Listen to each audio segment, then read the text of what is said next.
Welcome to Brain Wreck. I'm Jason X. And I'm Kevin Graham. And this is the best show on the internet. It sure is. Every single week, we bring you top quality content right here on Brain Wreck TV. Mm-hmm. We've been doing this for a long, long time. Yep. And we keep doing it.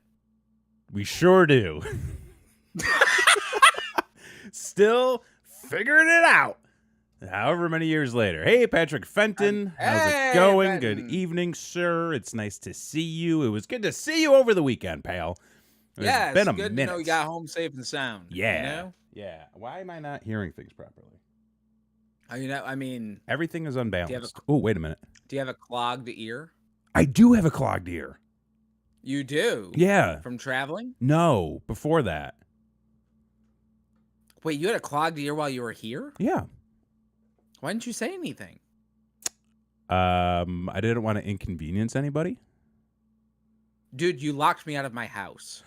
Okay, that is not my fault, okay? Why do you have a lock on your door if you're never going to use it? Because we have a different lock that we always use. But, so you put a piece of tape over the lock, which is the universal indicator that this is... Do you understand that that's not going to work? What do you mean that's not going to work? Growing up, if there was a piece of tape over a lock, I knew that lock was not to be used or touched.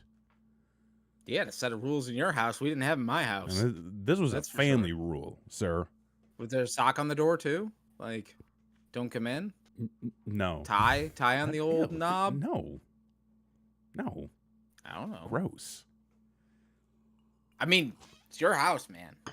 Like... I don't know how you grew up. We don't need to talk about that. But yes, okay. I locked everybody out of your house. Well, hold on. We're getting a little ahead of ourselves here. Okay. Let's back folks, first off, we are friends in real life. You know, I'd fucking hope so with the amount of time we've been doing this show.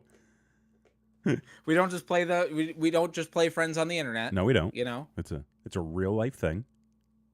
It is a real life thing. So, you know, the Fed was coming into town. Nobody as calls they it say. That anymore. I mean, has it been WWE longer than it was ever WWF? Yes. At this point, yes, absolutely yes. It's been WWE for over 50 years. Over 20.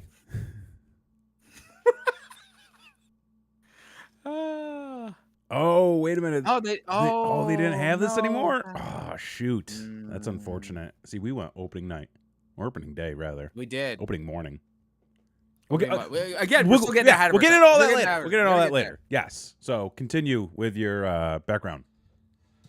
Yeah. So basically, you know, the Fed was coming into town, and I expressed interest, saying like, "Hey, the Rumble is going to be in my area.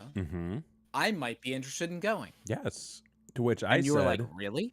I would love to be in your area and experience a good time." Yeah, you were just there and had a great time. I know, and I was like, you know what? I like that area. I'm gonna go back, and I'm just gonna get cozy in it and have some fun activities.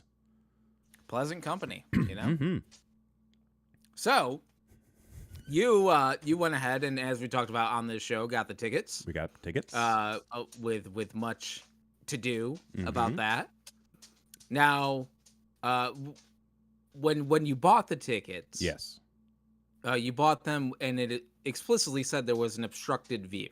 So this is yes. So I was a little bit concerned, not too concerned, because when I purchased the tickets at Tropicana Field, the seat map, you know, a lot of stadium seating now will give you sort of a description of the area around you. And the descriptions that I was given was one of the seats would not have an armrest.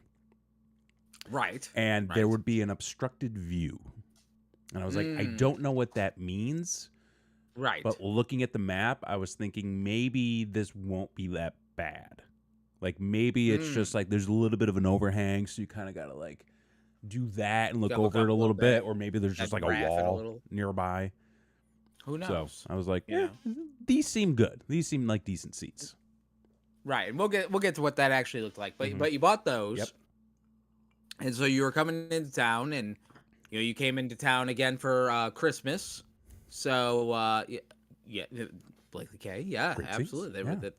they were wonderful, Yeah. as we'll get to. And you were in town for Christmas, so you came right back and stayed with us again. Yep. For what was it, 4 days? It was like Sunday, like wait, Sunday. It was 5 nights. It was 5 nights. 5 nights. 5 nights. Yeah.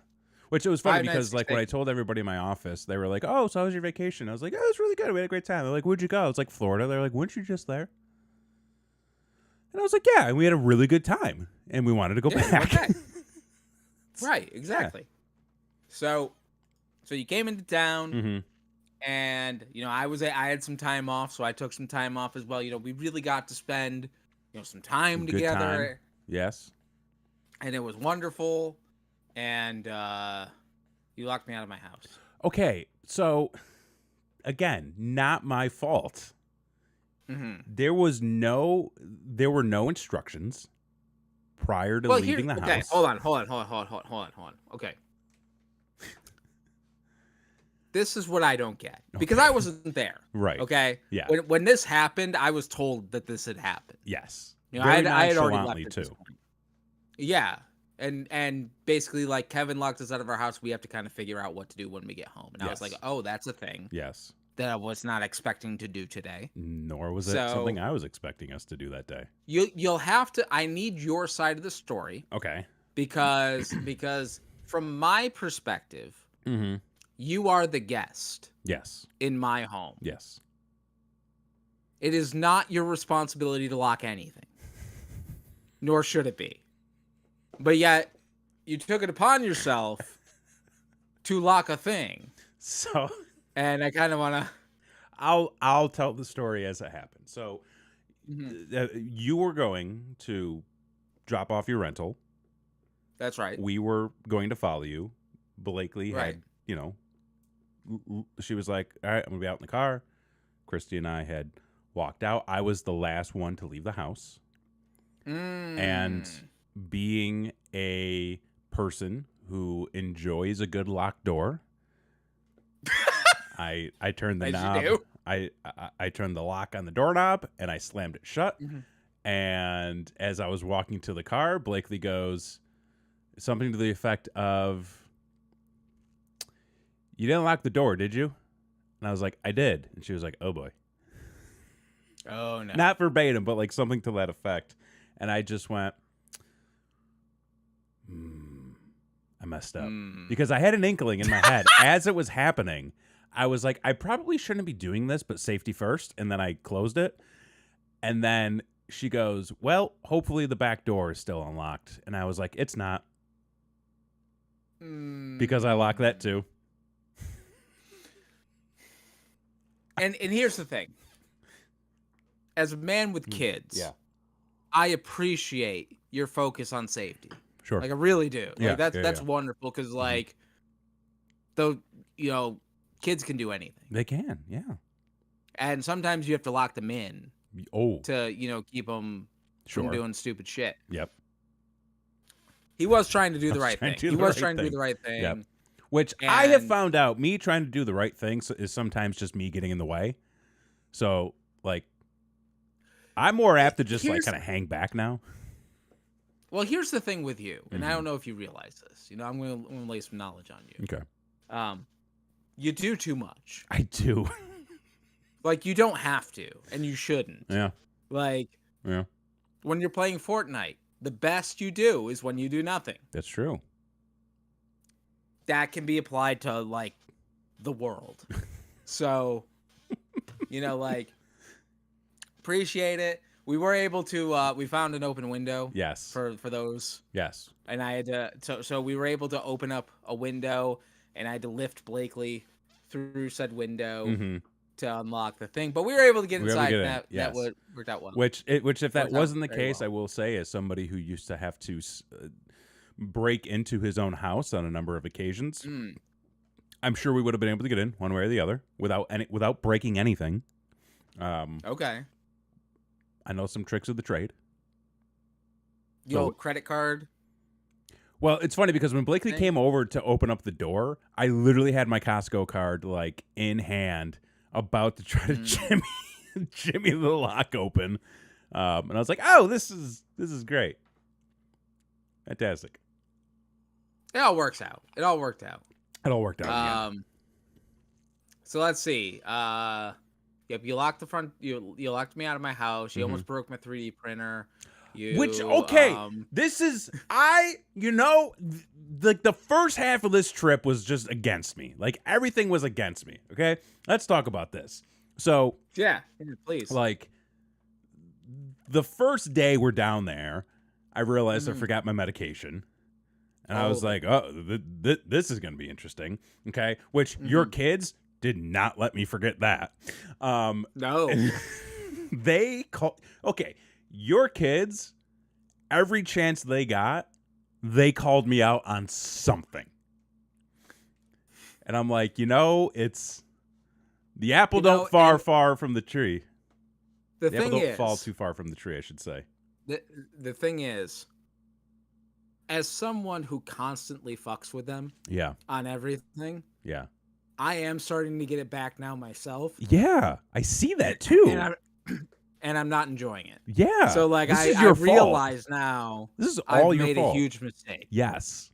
And there's no turning back now. Yeah. So at this point, you just gotta up your game.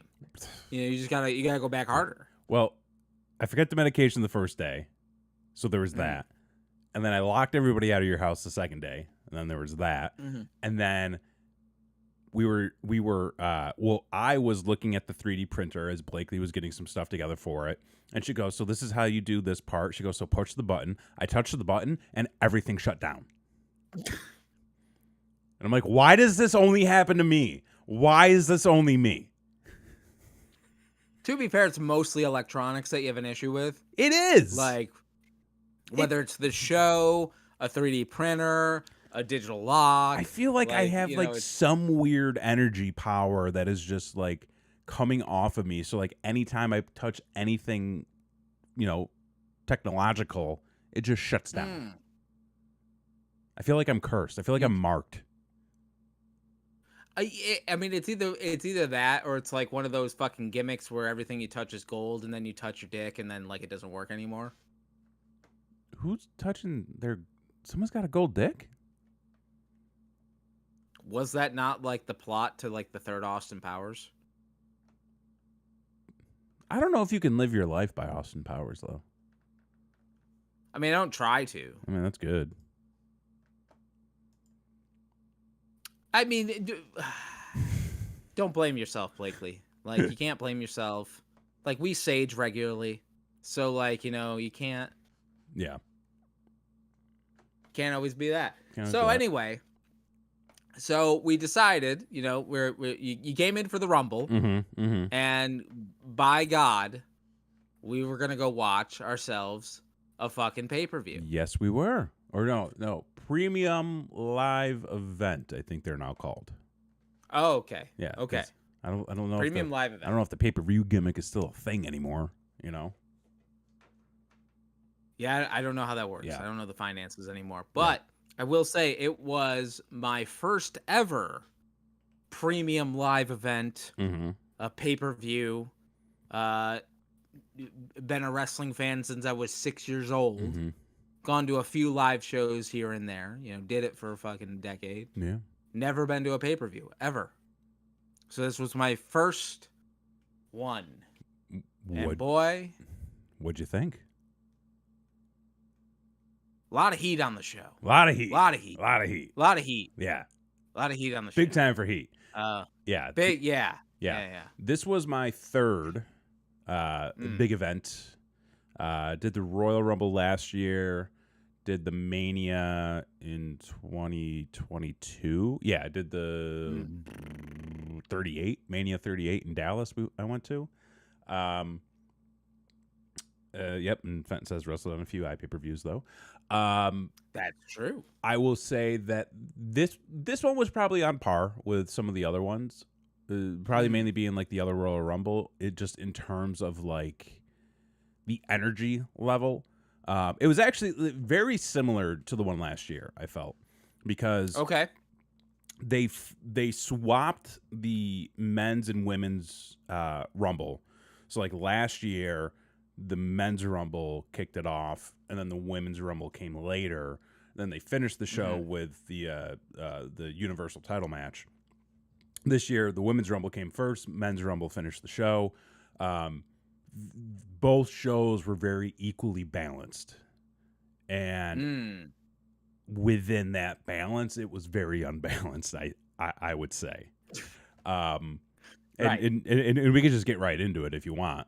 Yeah, totally. So overall, I thought the women's Rumble was one of the best that I had ever seen. Yeah, I would agree. It was tremendous. I thought that there was a lot of good energy. I thought that there were some good surprises, even. A couple things I was not expecting, and I thought, it had some great spots, had some great finishes, and overall, I thoroughly enjoyed it. Compared to last year, much better. Last year was kind of slow, not much really happening. Good finish, though, in the end for that one. But I would honestly say this is probably one of the better, if not one of the best Rumbles that I've ever watched. Right on. Yeah. Like I was very impressed. The thing is, so I haven't watched in a very, very long time. I like sort of keep up with the news. Yeah. Every now and then. I didn't know who anybody was. And that is a problem. So when you're like, oh, it's so and so, I'm like, okay. Or you're like, she's from TNA, and I'm like, she is. That's great. Yeah. I don't know. So, yeah, everybody was kind of new, and I didn't really understand any of the angles they were trying to shoot. Yeah, but even with that, it was still a lot of fun. Yeah, I think for casual fans, I can understand there being a lot of confusion. Because one thing, and this is actually a criticism I saw on Twitter the other day, which I fully agree with. When the countdown happens and somebody's music hits, more often than not, I have no idea who's coming out. Right. Because everybody has sort of unrecognizable theme music.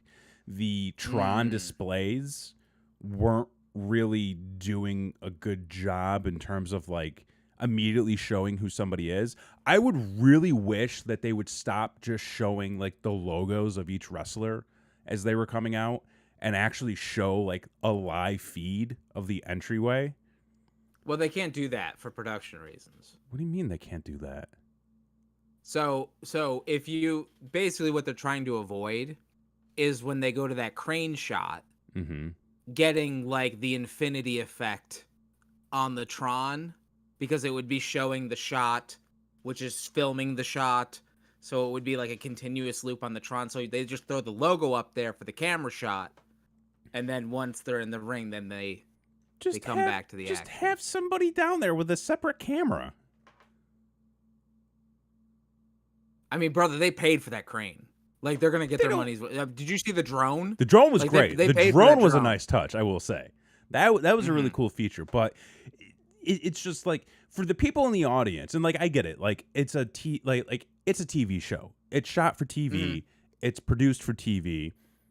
The fans are there for, just the atmosphere and the environment. But like, I would have also really much enjoyed like seeing who was coming out instead of going, well, it still says the Rumble logo, and I don't know whose music this is, and they've got multicolored hair and interesting looking tights. Okay, this is fantastic. So I think in future that would be something I hope that they could resolve. If they don't, okay, that's fine. But oh wait, what's Patrick saying? But they could show it on the video screen, on the wall. They don't need. They don't know, or they don't need They to don't have need it. to have it over the ring. Yeah, they don't need to have it over the Tron. Um, On the Tron over the ring. From my angle, we never knew what number was coming out. It was never on the screens, and that's the other thing too. It's like it's very hard for people to, I think, in the audience react to what's going on if they don't know what's going on. Because like there were a few people that came out where like there was no reaction. No. Yeah. Not that they would necessarily get a reaction otherwise, but it was not helping their case at all. Well, not only so, and that was especially true for the men's Rumble. Oh my gosh, yeah. To where, well, first off, like anyone who came out, can we talk about the tights? Let's talk about the gear. Can we talk about the gear? What the fuck is up with the red and black? Dude, it's 2005 all over again. Everyone on the fucking show was wearing red and black. And as someone who doesn't know who the fuck anybody is, everyone looked the goddamn same. I'm like, this is a fucking indie show. Everybody, what is going on? Everybody in the title match was wearing black, which, great. Can't really, like, I can at least understand who was who just because of the nature of the situation. But looking at that Rumble. Hold on. We know for a fact AJ Styles has blue tights. Like, we've seen it. LA Knight has multicolored gear as well.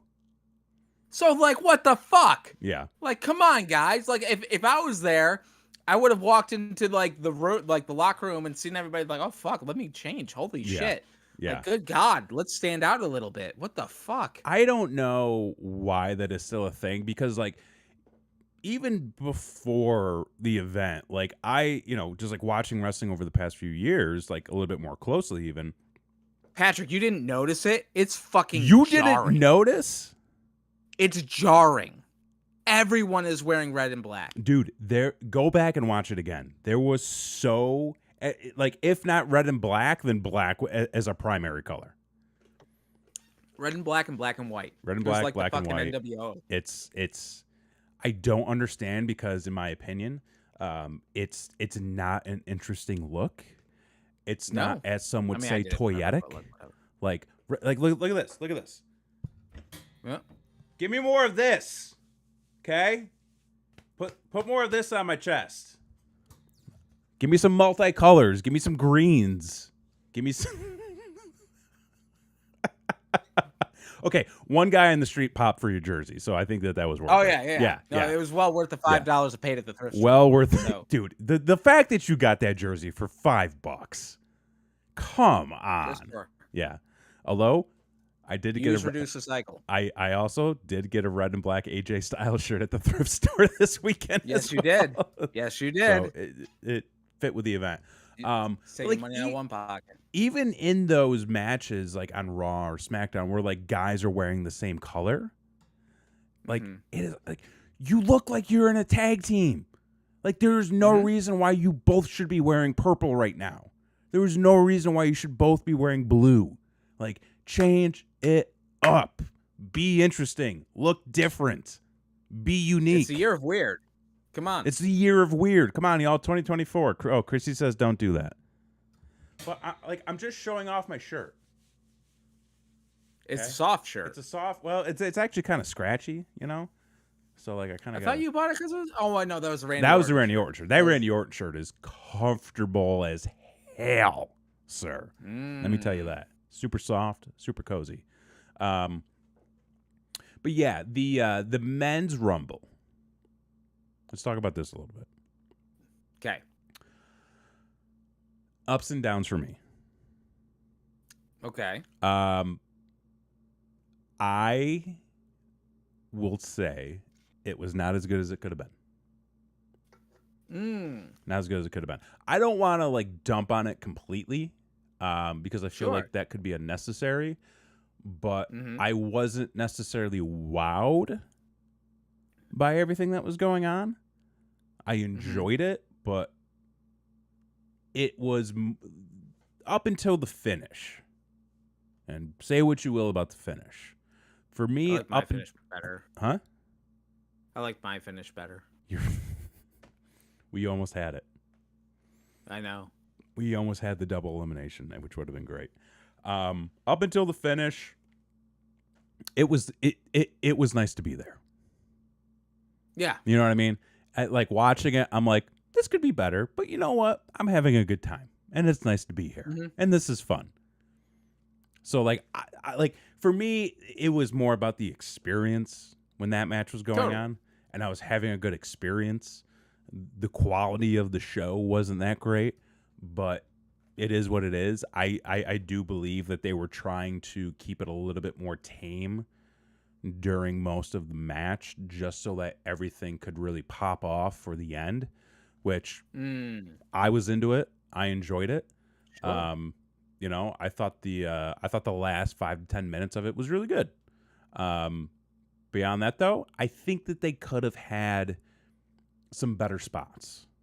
I think that you could have done more to pop the crowd, to pop the audience, just for those, 90 seconds to 3 minutes.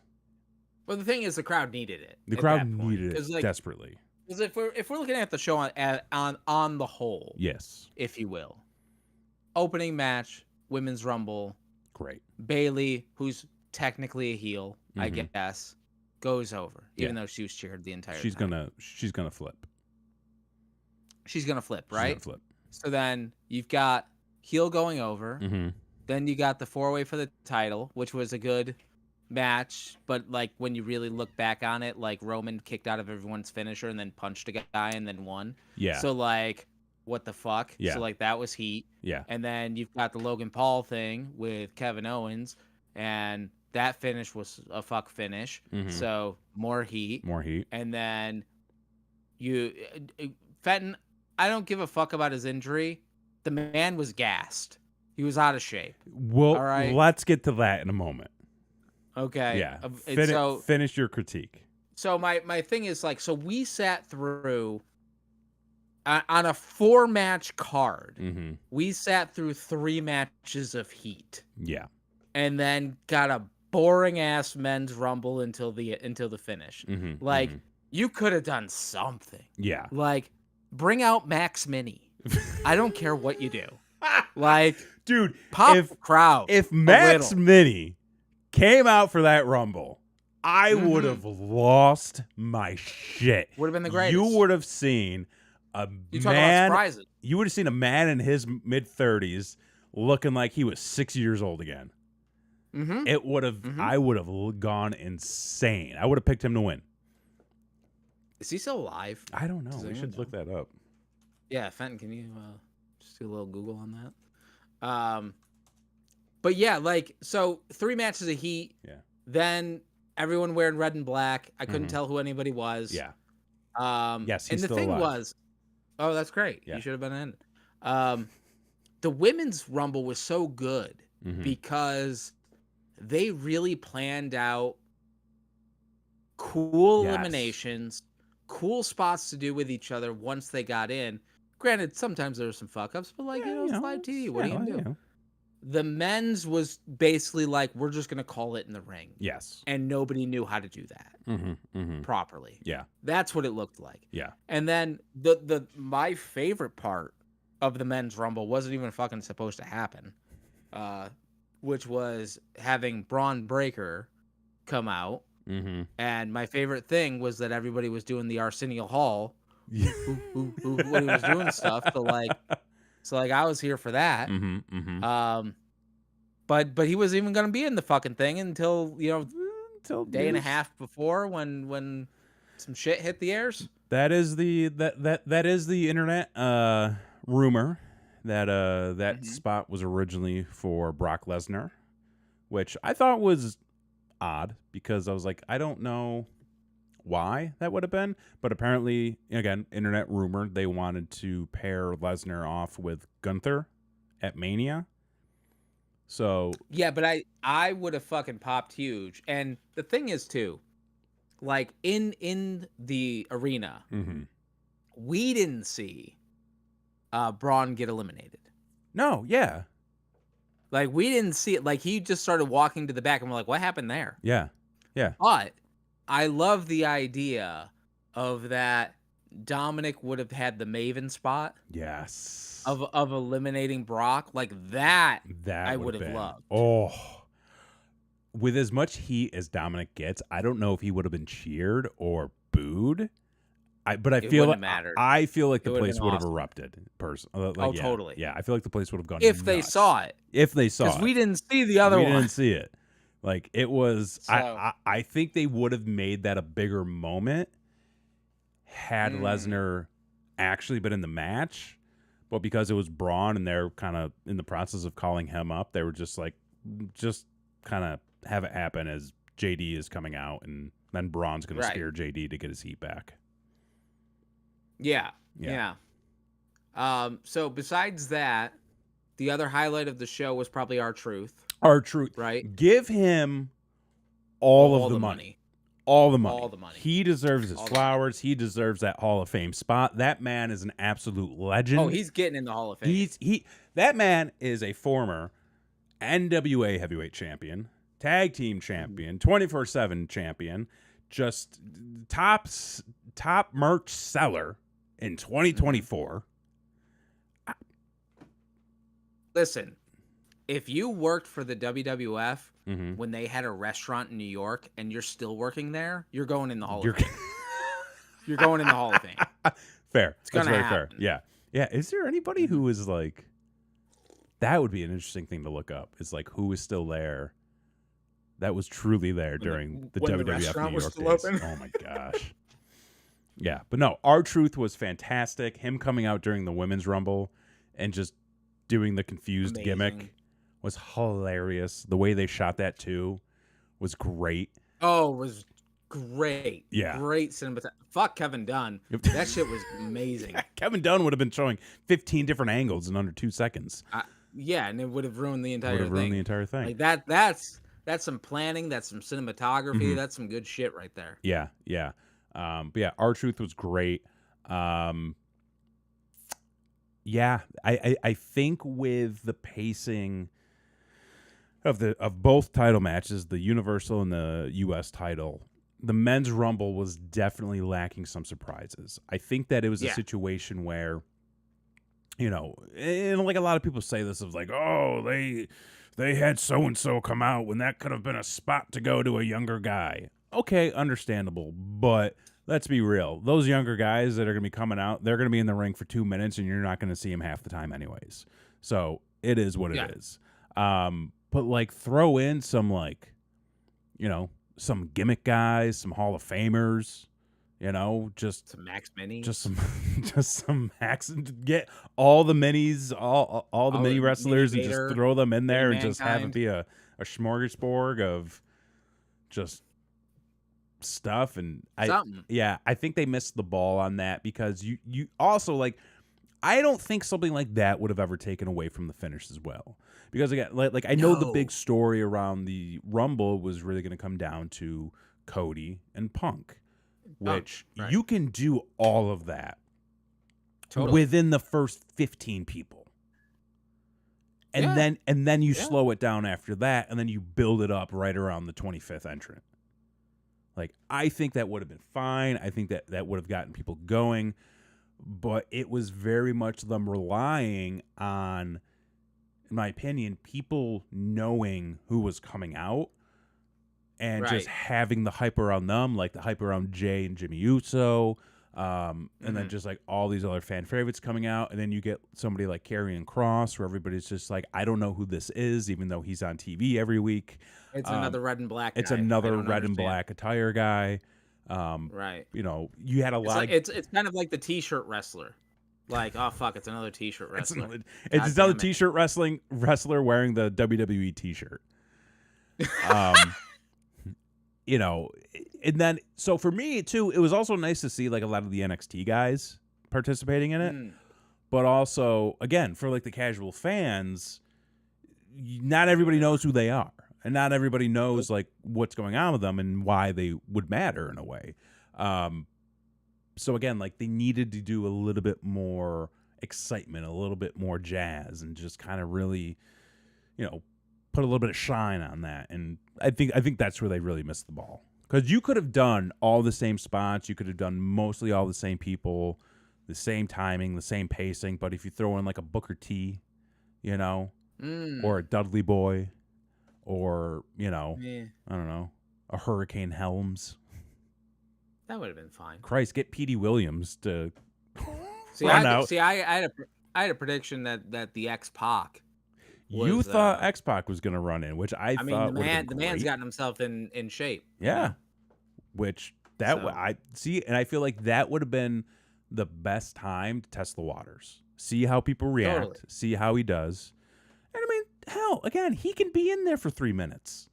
It's a rumble. He can throw a spin kick and do a Bronco Buster and then get eliminated and everybody be happy. Yeah. It's like last year, Booker T came out, like, you know, dropped a couple people, hit a spitteroonie, and then he was out. The place went nuts. It was great. That was better. That would be so much better than the Pat McAfee thing. Yeah, which I mean, it was something. It was the most interesting thing that they did at that point, which was, you know, a low bar. But yeah. But anyway, you know, we could talk about that, you know, for days. But overall, well, to get back to Patrick's thing, for Punk's injury, you know, because the man got hurt. I don't know if you know this. You know, he's old, he's tired, he's beat up, he works with fucking children, and he's fucking hurt again. Again. Is he, though? See, okay, we need to talk about this, because you, sir, you started talking, like, I thought I was having a conversation with myself talking to you earlier today. So go ahead. You lay your conspiracy theory out on the line here. I have a theory. And I'm going to throw that out there. And, you know, forewarning everybody, this is only a theory. And hopefully I'm not inside knowledge. I have no inside knowledge. Hopefully I am not taking anything away from anybody's, you know, enjoyment of things to come. I have a theory, though. And that is CM Punk is not truly injured. And this is an angle. Which I know it's not always good to be like, it's an angle. Like, you're supposed to enjoy it for what it is. It's a work, brother! Yeah, but like after I thought about this, I suddenly started to care more about CM Punk's story. Wait, hang on, Bergman in the chat. Bergman's got some facts. So, WWE World closed in April 2003. People with matches for the company at that time still on the roster. Ryan Bergman with the facts, ladies and gentlemen. For God's sakes, look at this guy. You've got R-Truth. You've got Randy Orton. You've got Rey Mysterio. Technically, AJ Styles, because he was working jacked in those Saturday night shows. Holy cow. And I'm just going to say it. All Hall of Famers. Yes. That is, yes. Every single one of those guys on that list right there are Hall of Famers. 100%. Shoo-ins for the Hall of Fame. First ballot. First ballot, if there even truly is a ballot. I don't know. It's all work. But this is my theory from purely a storyline angle perspective. CM Punk is not really hurt. I believe what they are doing is they are working this in a way to where it gets Punk out of the title picture, but it doesn't make him look weak. It makes him look like a bitch. Well, hang on. Just fucking wait 2 seconds. I'll tell you what's going on. It doesn't hinder Cody's story. He now has the ability to go and continue to do his thing, as I assumed was previously planned. Whatever happens with The Rock, I don't know where that's going. He may not even be around to do anything just yet. So I think what they're doing is they're getting Punk out of the title picture. And they're taking him out of the main event picture for now. For a couple of reasons. Number one, again, they don't want to take anything away from Cody and his story. Number two, as you mentioned earlier, it was very noticeable that he was not in good ring conditioning. No, not at all. And I think this is something that has come up more recently. I think this is something he may have been struggling with in AEW. I haven't watched AEW really at all to be able to fully assess, some of that comment or some of the comments that I've heard on that. But what I've seen with him in the WWE, especially with the Rumble, he looked like he was old and tired and, dealing with children in a way. Totally. Yeah. And I think that what this now gives Punk the opportunity to do is it allows him to go take the time he needs to continue training, to continue getting into shape, to sort of eat muffins. I mean, I'm sure there'll be a little bit of that, but get himself back to where he needs to be, and it also gives him somebody to fight against at Mania. It gives him Drew. It gives him Drew McIntyre as a potential feud and an opponent, because the way things happened on Raw, Punk came out and did this. Oh shit! Fucking Fenton throwing some shade over at. Technically, No. hold on. Because the restaurant was, he worked there when the restaurant was open. Yeah, the restaurant was still open. The restaurant was still open in 2002. So fuck you, Fenton. Yeah, fuck you, Why are Fenton. you trying to take down the man? He'll take you to court. Yeah, he won't. Who the fuck you ever beat? I'm just kidding.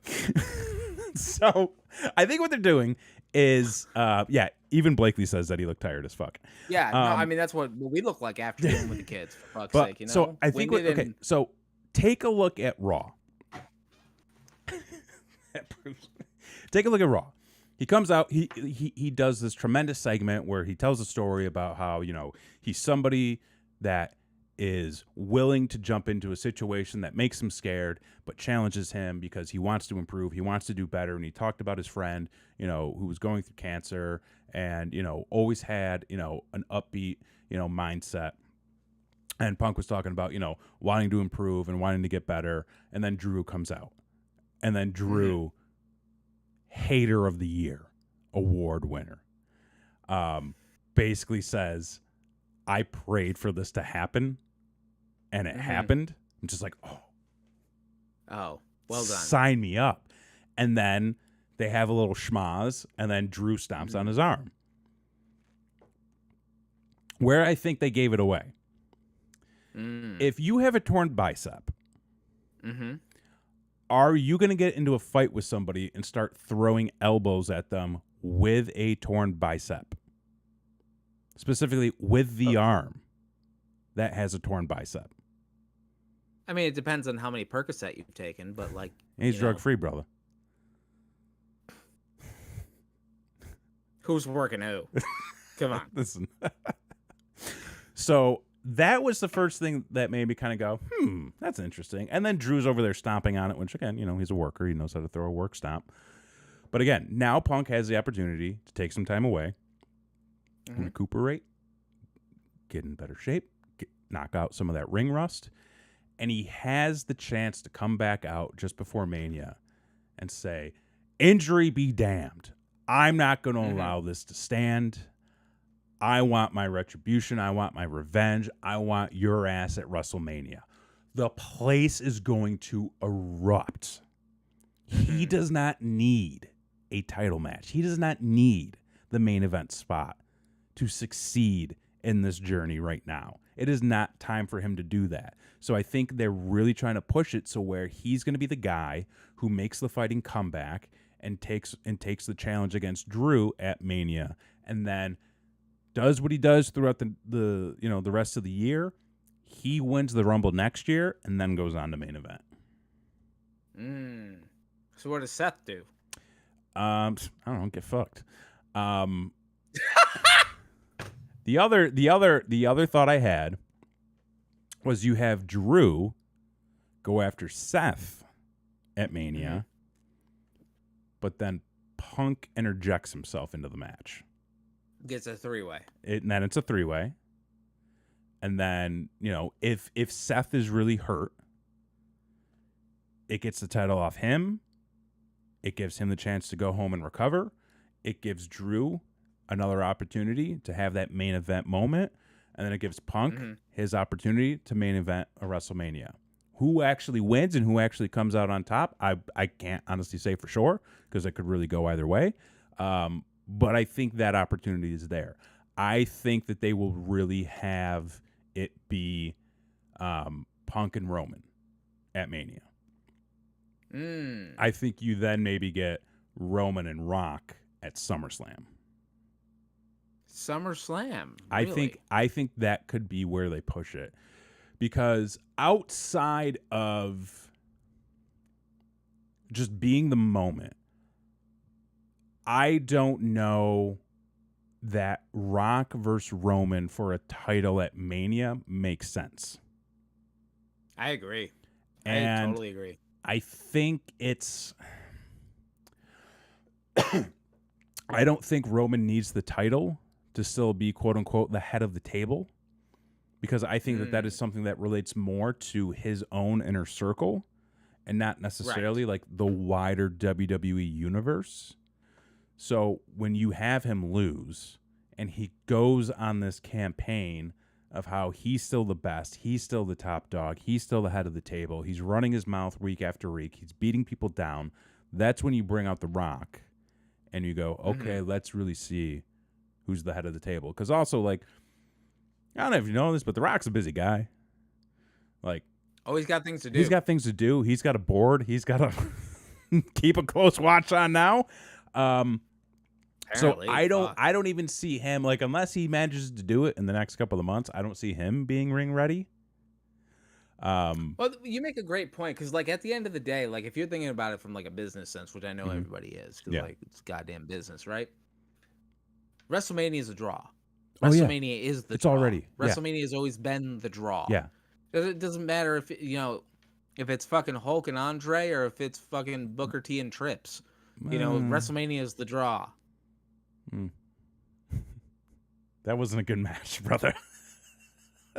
That's why I'll give you Hogan Andre. Maybe we'll go like Rock and Austin friggin' WrestleMania. No, you ruined. No, I know. The whole draw is WrestleMania. WrestleMania is the draw. Right. Yes. Now, The Rock doesn't need to be there. No. Now, if you can get a WrestleMania draw out of SummerSlam because The Rock's there, now you're making double money. I think you got something. I think you have a better opportunity to make that money at SummerSlam than you do Mania, because I feel like if you do that match at Mania, you're just blowing your load. Like, yeah, and that's already been done enough in that. And that's already been enough.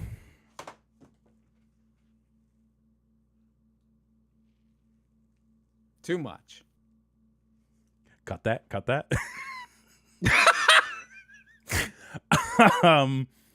Yeah, I don't think you need Rock Roman at Mania. I just don't think that that's necessary from a business perspective or even a storyline perspective. I think the bigger moment isn't the rumor that SummerSlam will be in London. Maybe. Would that?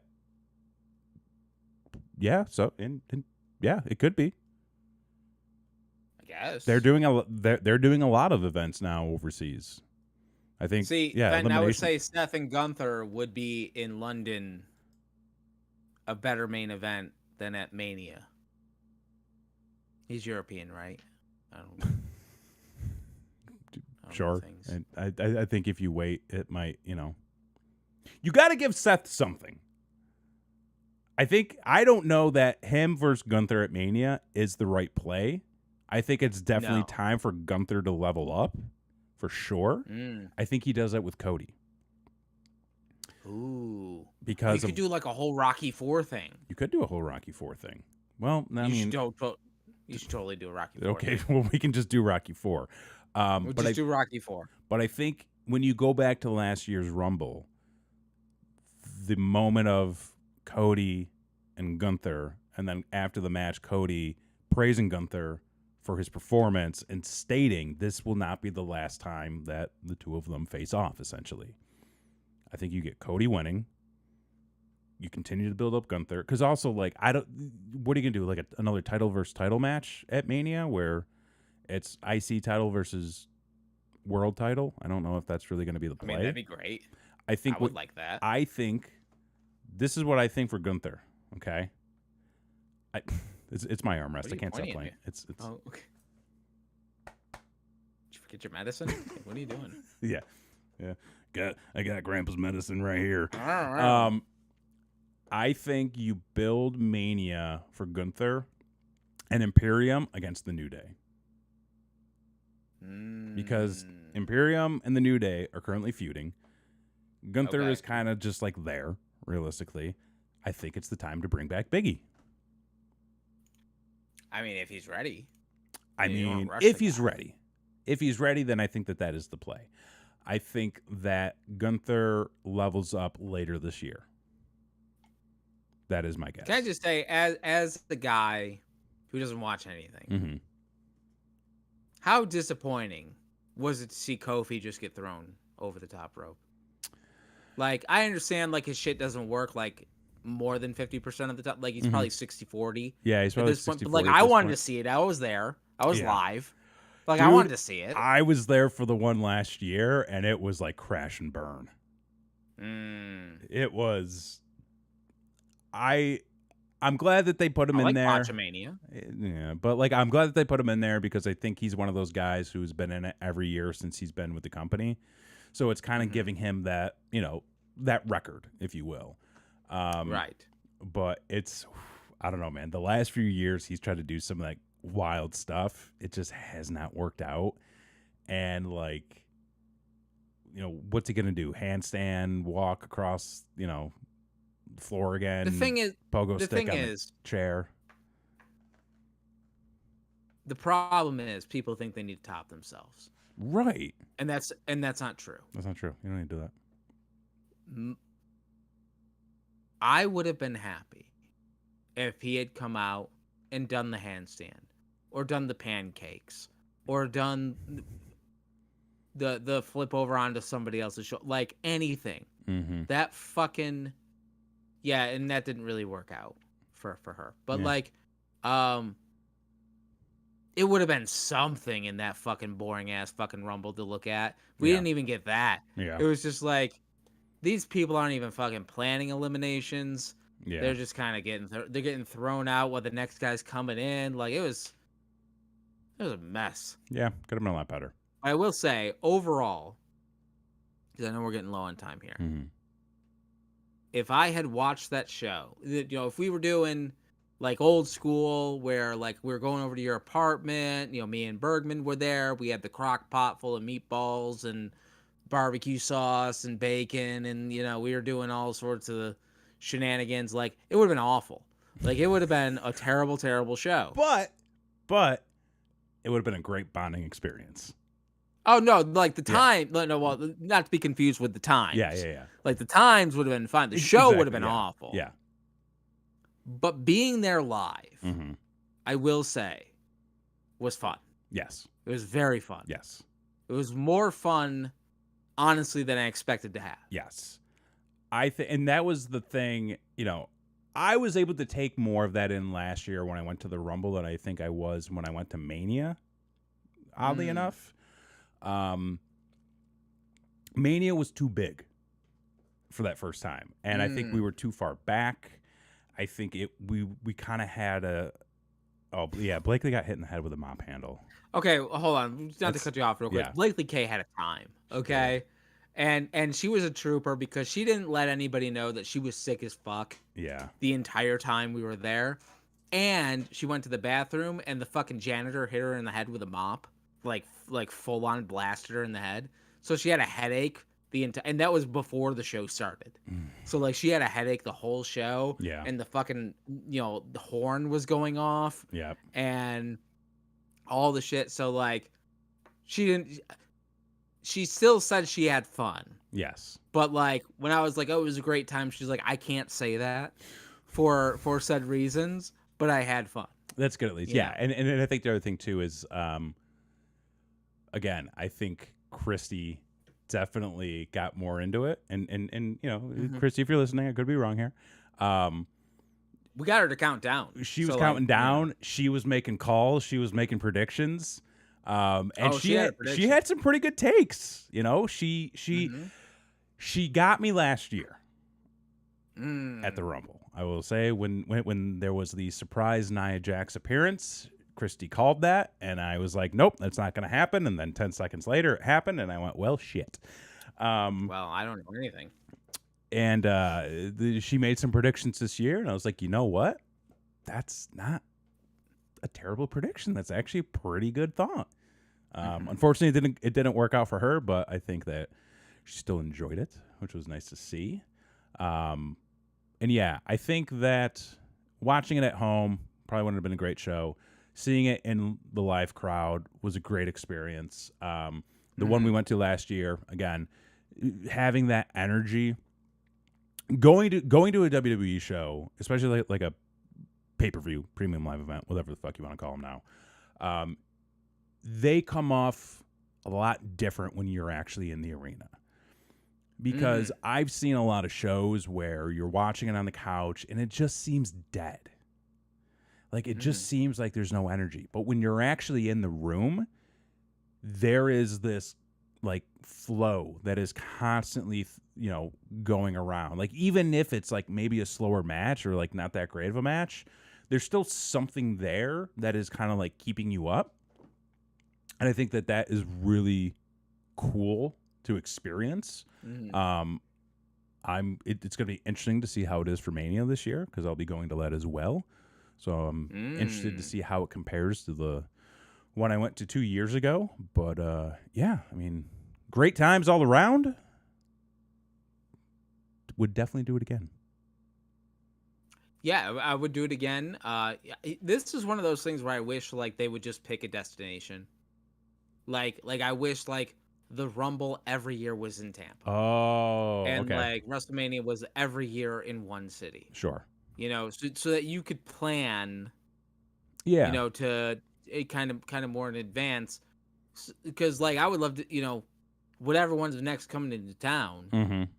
I mean, if it's fucking Backlash, I'm not going. But well, like, Backlash is in France this year. You're gonna start seeing a lot more pay-per-view events happening overseas, like, because I got Elimination Chamber in Australia. Backlash is going to be in France. I think they have Fenton or Bergman. Do they have one in like Germany this year? I think I may have heard. And then how do they do that with the time zones? Dude, the Elimination Chamber is airing at like 4 a.m. here. Oh, they're doing it local time? They're doing it local time.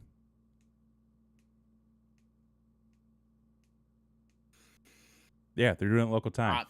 But then they've also got I think they've got Bash in Berlin. Wait, they're doing the Great American Bash in Berlin? Yo, if David Hasselhoff is not invited, I will be so upset. I will be so upset. Okay, so you got Australia, France, Berlin. They're doing a. What did they announce? Did they announce that they're doing a show in India? I think that are they doing another show in Saudi Arabia? They're probably going to go to like Canada, but like that don't count. No. So I think you're going to start seeing a lot more events happening outside of the country, which, hey, for them, hey, good, cool, whatever. We'll get NXT Vengeance or something like that. It's weird to think that wrestling's never been more popular. It is insane. Isn't it? Like, even in the heyday of like Hogan slamming Andre, it was not as popular as it was today. Granted, inflation and they have 2 shows in Saudi this year. Well, look at that. Inflation and economy changes and population, and they're doing Money in the Bank and Toronto. They ain't fucking getting $4 billion from Netflix back then. No, that shit ain't happening. But yeah, I think when you look at the global reach and the money that they are now bringing in, it's insane numbers. Absolutely. What would be insane. The play though? What would be the play? You want people to really, if the WWE is ever looking to expand their portfolio a little bit, because clearly like they're in the wrestling game, but like you know, as we can see over the past week, like it can be an unstable market depending on the news. They just got this big deal with Netflix, right? What they need to do is they need to get into the secure VPN business. Okay. And so with all these foreign shows, you know, you can only see it on France Netflix, on the India Netflix. Like, you got to get yourself an Express VPN so that you can tap in and get that version of Netflix per that part of the... I think that's illegal. Brother, it's the Fed. Like, they'll do what they, you know. Come on. Anywho, but yeah, overall, great time, great show. Would definitely do it again. Would do it again for sure. Do it again. And what you should do again is this show. So be sure to hit that subscribe button. We got so much fucking content coming out. You're going to start seeing a plethora of content coming out on this channel this year, specifically in the shorts department. We are ramping up, folks. We got irons in the fire. Oh yeah. We got things going on. Kevin and Christy may finish that fucking radio station game. Who the fuck knows? Listen, I have a lot going on. That's all I'm gonna say. We will try to return to the streams very soon. It has been a busy month. Next month will be busy as well. It's gonna be a busy year. Okay, so like we'll try to. When fill is some it stuff not? in. Dude? It's like just plan for a busy year at this point. Yeah. That's what's gonna happen. We'll get to you when we get to you. How about that? Yeah, and then you know I kind of want to do more produced content. Yes. For this channel, so you know, I don't know what that actually means. So like I'm gonna have to figure that out. We're gonna call it on the fly. We're gonna call on the fly, but be sure to subscribe. Never miss an episode on this show. Fucking go buy our t-shirts. tpublic.com. Search Brainwreck TV. That's all I got. That's all I got. All right. Well, for this week, I've been Jason X. I'm Kevin Graham. And this has been your show. Peace.